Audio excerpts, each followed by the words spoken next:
La gamme de moteurs B4 est assez large. Le moteur essence de base de 1,6 litres développait de 76 à 102 chevaux. Plus tard, une version modernisée de cette unité a trouvé sa place sous le capot des Skoda Octavia et Volkswagen Golf VI.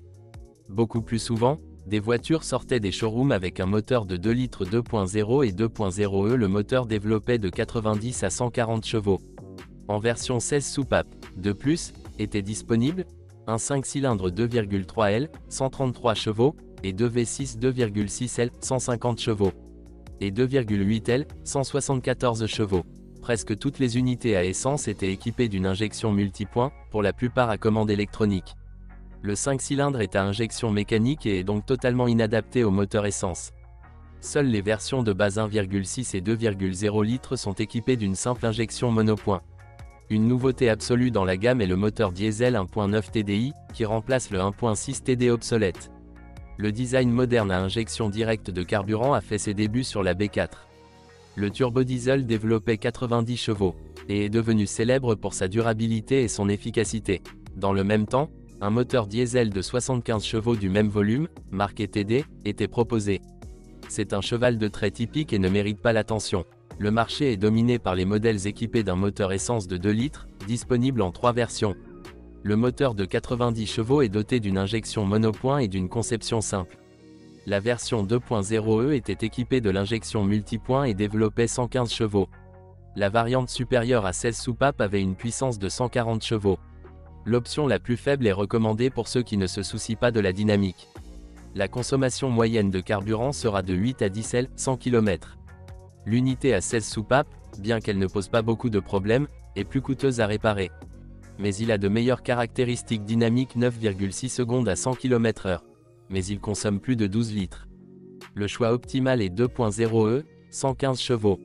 Cette unité a même été utilisée dans le successeur de l'Audi A4 B5.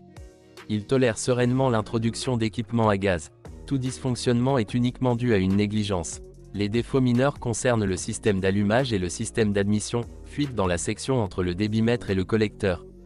Dans le même temps, en raison de l'âge, n'importe quel élément de l'équipement attaché peut tomber en panne, des fuites d'huile se produisent, sous les couvercles de soupape et les joints, et la rouille attaque le système d'échappement. La pompe à eau peut également fuir, ce qui entraînera un manque de liquide de refroidissement, une surchauffe et un grillage du joint de culasse. La corrosion de l'interrupteur thermique du ventilateur du radiateur électrique conduit également au même résultat. Heureusement, l'élimination des défauts ne nécessitera pas d'énormes efforts et d'argent. Le 1.9 TDI est un moteur légendaire. Cependant, aujourd'hui, ce ne sont que des légendes. Le turbodiesel est exigeant en entretien. Pour prolonger la durée de vie du turbocompresseur, il est préférable de changer l'huile tous les 8000 km. Le constructeur recommande une huile répondant à la norme VW 505.00. Un turbocompresseur est un appareil coûteux. La conception simple de l'unité, il n'y a pas de système de changement de géométrie, est facile à réparer.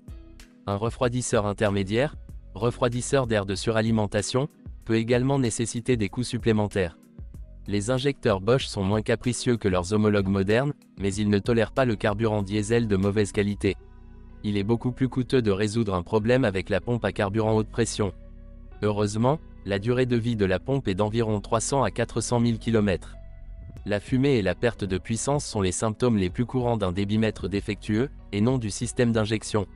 Le débitmètre est le point le plus vulnérable du TDI. Le diesel est très économique, 4-6 L, 100 km, mais des dysfonctionnements peuvent annuler toutes les économies.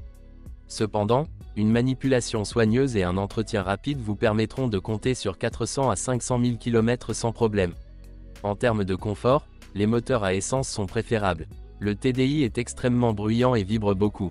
Avec l'âge, des vibrations désagréables peuvent également être observées dans les moteurs à essence, les supports moteurs et les boîtes de vitesse s'usent. Dans ce cas, en plus des vibrations, le levier de vitesse se met à bouger lors de l'accélération et du freinage. Compte tenu de l'âge, n'importe quel élément de l'équipement peut tomber en panne, mais il n'y a pas de point sensible caractéristique. Le propriétaire peut se permettre de circuler sur de mauvaises routes. La suspension est conçue de telle manière que les grosses réparations ne semblent pas trop coûteuses. Les triangles avant en acier sont dotés de rotules remplaçables.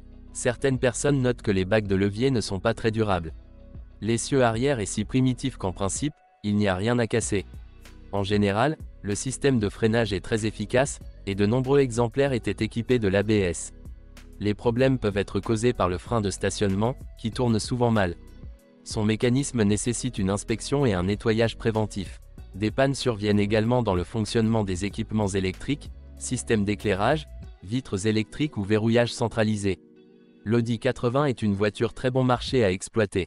Tout cela grâce à la fiabilité, la durabilité et la bonne disponibilité des pièces de rechange. N'importe quel mécanicien peut gérer d'éventuels problèmes. Vous pouvez même résoudre de nombreux problèmes vous-même.